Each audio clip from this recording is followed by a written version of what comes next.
Welcome back to Blue Collar Woodworking. I'm your host, Stumpy Nubs, and this is my loyal sidekick, Mustache Mike. Say hello, Mike. Hello, Mike. This week, we're going to make your trash can even better, so stick around.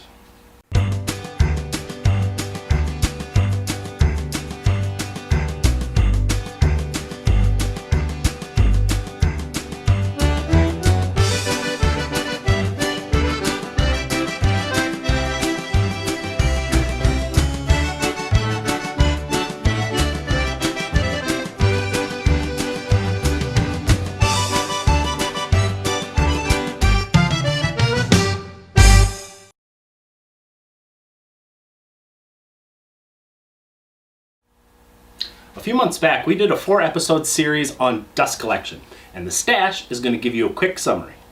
So, our great one, Stumpy, thought the shop was a bit too dusty, so he called Bill Pence for some advice. Bill told him about airflow and static pressure, all sorts of technical stuff. Stumpy mixed that knowledge with some of his own legendary ingenuity and a dash of stupidity. Hey now. And came up with a giant wooden barrel and a cone. That's where things got interesting. Stumpy, whose middle name is Danger, strapped 2 Harbor Freight blowers to the top of his big wooden rocket and let her rip. Don't get me wrong, I'm a guy who owns at least a dozen denim shirts, so I like to live on the edge. But I was afraid if I fired these 2 blowers up together, it would create some kind of vortex that would suck the mustache off Mike. When the shop didn't burn down, we knew we were on to something great. So Stumpy put his wooden Franklin Cyclone up against the best commercial unit out there in a classic cage match. It was a battle of the titans, and the winner was...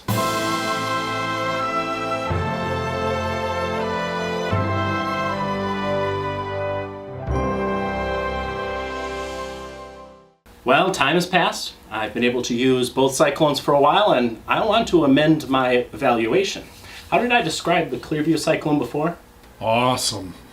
Well, I want to change it officially to super awesome. Having a giant tornado in the corner of the shop is enough to make Roy Underhill go out and buy a table saw just to see it suck the dust up. But Blue Collar Woodworking isn't just about big machines. It's about solutions for workshops of all shapes and sizes. So this week, we're going to explore some of the smaller, less expensive solutions.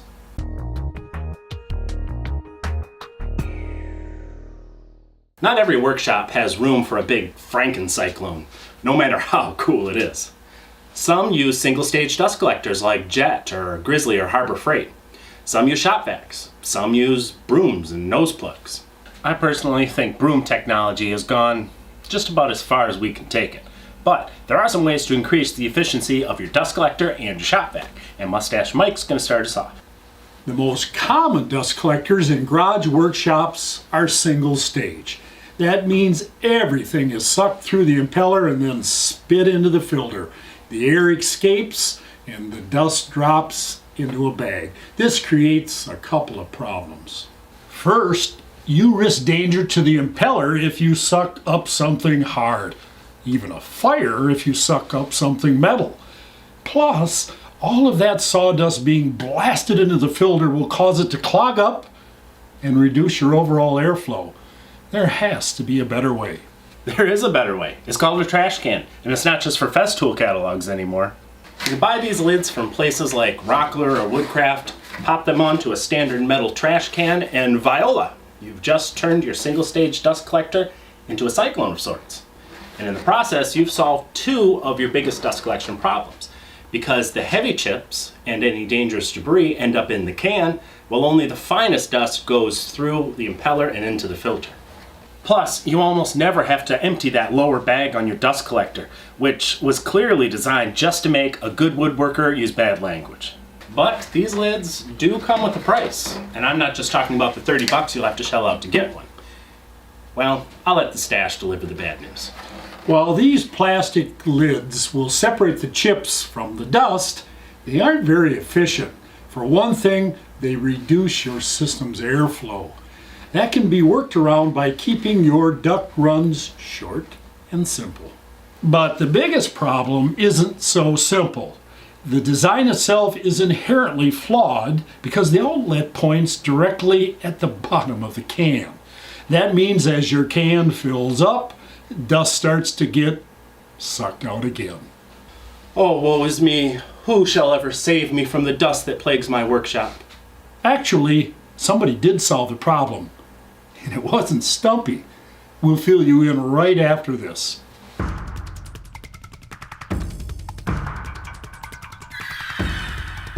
I bet you've been wondering all episode what this screen's for. Well, it's to bring Charles into our workshop. So let's see what he's got for us this week. All right, with it standing, the next thing I want to do is I want to level these feet. But in addition, can we zoom in right here? Can you see this? We've got a space. Let me move this top back a little bit. See what we've got? We're just touching on this corner. There's a shadow. Anyway, you can see right here we've got this space. And that's simply because with the splay, again, we're 5 degrees in both directions. Now the way to cure this, you've got a compound angle and all of that. I mean, I just simply, basically I sand it to the line. That's, I take some coarse paper and sand it. It works best for me.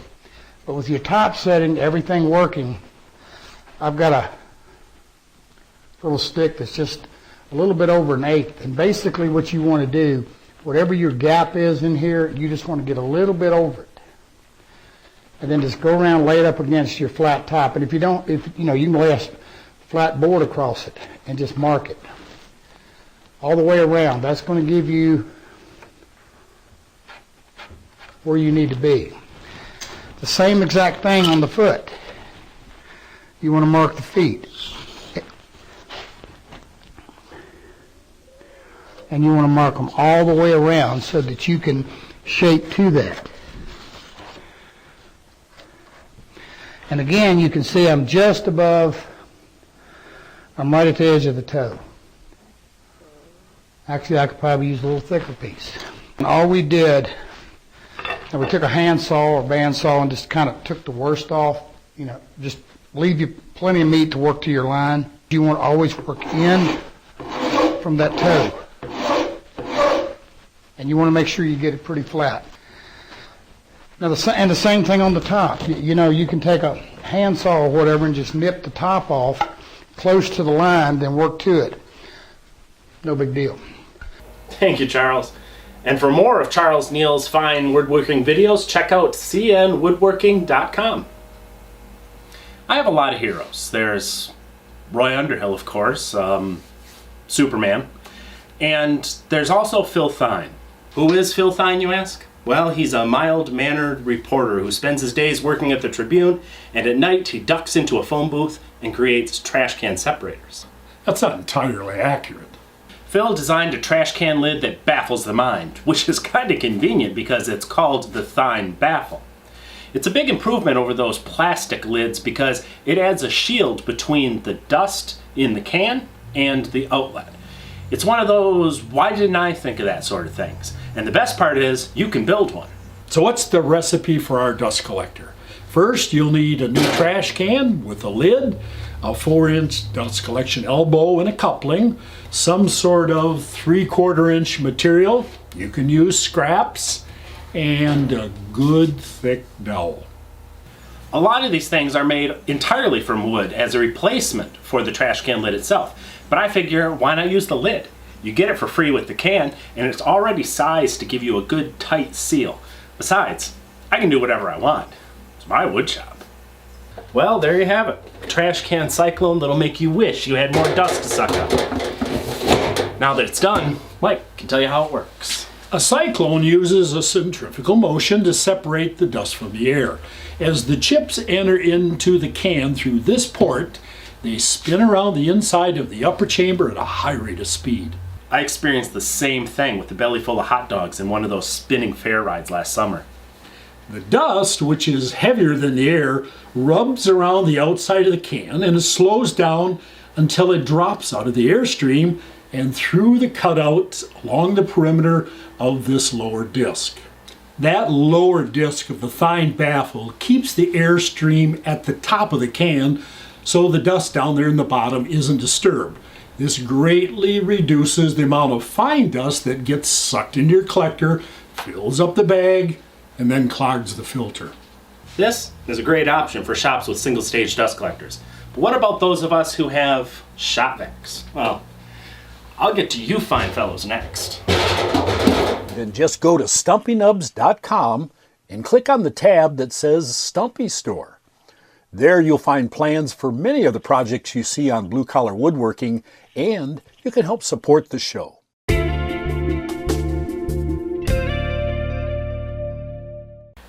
You see, I signed our less than intelligent shop boy Randy to go out and check out some of the suppliers for filters. And if you know Randy, you can imagine what a disaster that turned out to be. I mean, nobody gets taken advantage of quite as much as a moron with a lisp.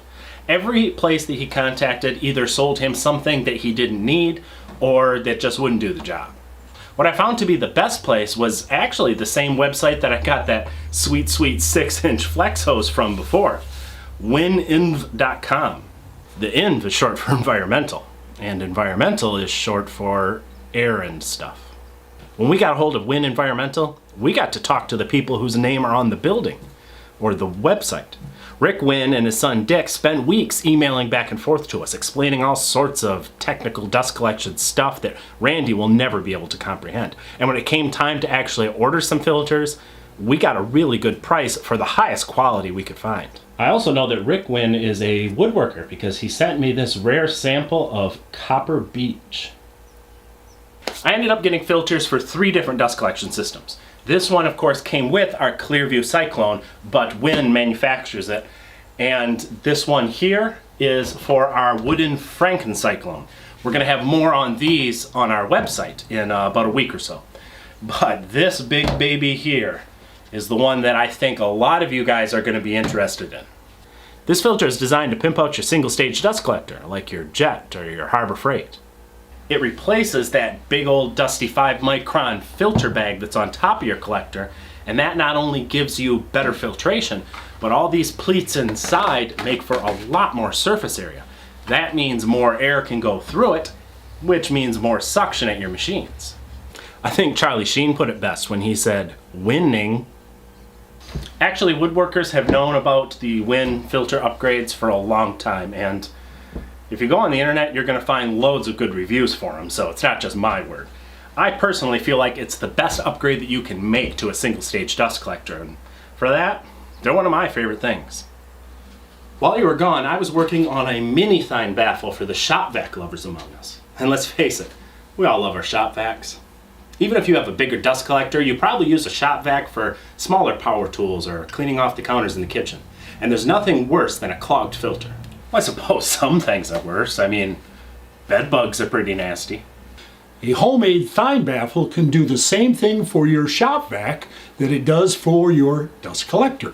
All you need is a 5-gallon pail and a snap-on lid.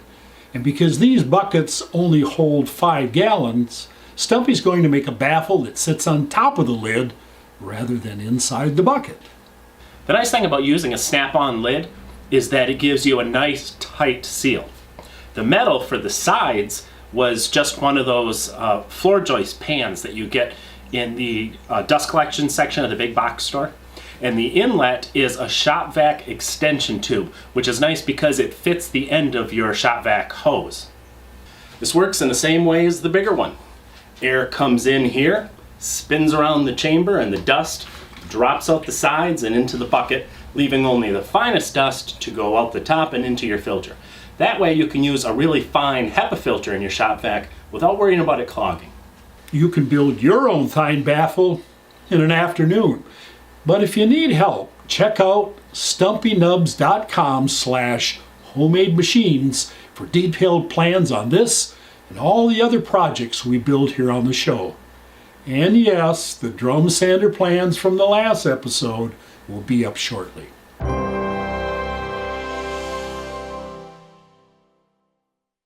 We've been going through the common Stanley bench planes one at a time, and we're finally up to the number 7, the jointer.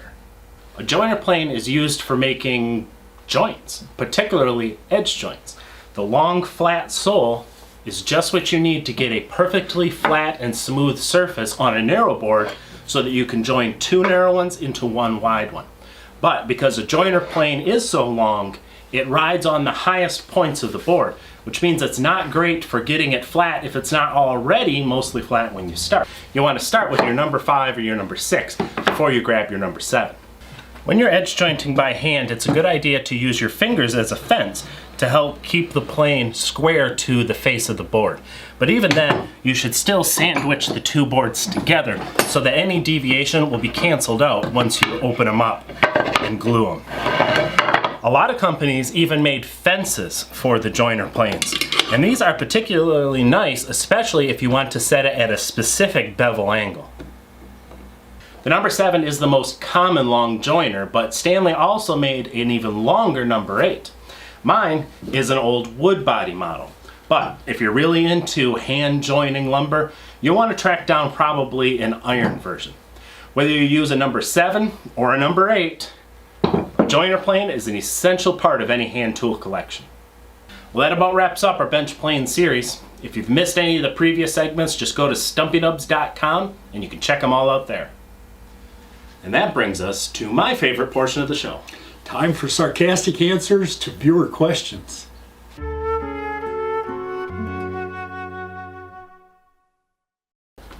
First question. Dear Stumpy, what's the deal with the mouse on your bench? I'm not entirely sure which mouse you're talking about. I know we have one mouse that leaves these little things on the bench that I tell Randy are chocolate chips, but Senior Squeaks is rarely seen on film. You must be talking about the computer mouse that I have next to me on the bench usually. If you watched to the end of the last episode, you actually saw some of our camera setups. And if you didn't watch to the end of the show, shame on you. This mouse actually lets me control some of those cameras and monitors, which is what makes the show go so smooth and flawlessly. I'm pretty sure De Niro does the same thing. Next. Dear Stumpy, do you get paid to do tool reviews on the show? Nope. I do tool reviews for just one reason. I like the tools. Frankly, there are lots of companies that would love for us to review their tools. Well, Blue Collar Woodworking is about making your shop better. And if a tool doesn't do that, I don't show it. We do have sponsors on the website, but actually not here on the show. So when you see a product, it's because I genuinely use it here in the shop. Nobody paid me to say that. Nobody gave me a tool with the promise of a good review. Not even Rockler, who's the main sponsor on our website, gets onto the show for money. You'll see their products around here, but it's because we use them all the time here in the workshop. So if you see something here on Blue Collar Woodworking, it's because I genuinely think it'll make your shop time more enjoyable, and that's the whole point of the show. It's not because I have some ulterior motive or I'm trying to sell you something. Dear Stumpy, is that a new table saw I see? I'm actually a little surprised you noticed since this episode hasn't aired yet. But yes, it is. We got a nice new saw for the shop from SawStop. I know it's a little extravagant for Blue Collar Woodworking, and I'm not saying that you have to have one of these saws to make good projects, but Randy's down to his last 2 fingers, and they're both the rude ones, so we had to do something. For a long time, I put it off because, as you know, I hate buying expensive tools. We do have a couple here in the workshop, like our Clearview Cyclone or our bandsaw, but most of our tools are either secondhand or discounted stuff. What pushed me over the edge on the SawStop was the quality of the saw itself, and I'll be showing you that in a future episode. But owning a nice new saw doesn't mean the show's changed. I'm still all about making your own tools and tuning up your less expensive machines, and that is always going to be the focus of this show. But if there's one thing I know about woodworkers, it's that they love to see a hot dog meet a saw blade. In fact, I believe there are some of you out there who would like to see something else set off the SawStop safety brake. So, go to our Facebook page and give me your ideas. Maybe you want us to get triggered by a bologna sandwich, maybe a pork chop, maybe a kitten. Maybe you want to see me touch the spinning blade with my eyeball. Just let me know what you'd like to see, and maybe we'll do it. And finally, dear Stumpy, when can we expect that hand tool show? I'm so glad you asked. Actually, if you saw the last episode, you remember that I said we were going to do a monthly spin-off on hand tools. And It's going to be the greatest hand tool show you've seen that's not titled The Woodwright Shop. The first episode is in production right now, and I expect it to be ready for release in about a week. We're going to be building projects with hand tools. We're going to be showing off some old vintage tools and cracking a few stale and not really funny jokes. It's the same thing you're used to here on Blue Collar Woodworking, but with an old-timey style. You're not going to want to miss it. In the meantime, the next action-packed episode of Mustache Mike's Corner is just about to air, and we're already working on filming for the next Blue Collar Woodworking, which is all about sharpening up your tools. Until then, you can sit back and have yourself a cold one, because you've earned it, my friend.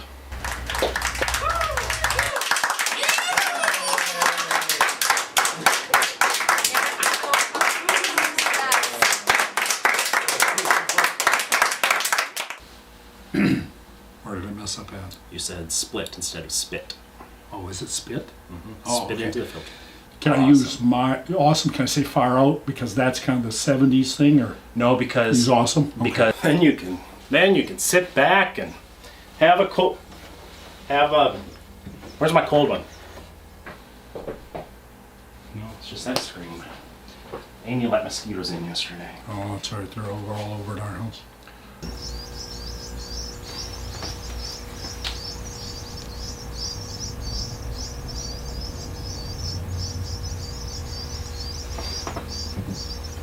Stumpy mixed that knowledge with some of his legendary what is that word? Ingenuity. So there's a good outtake.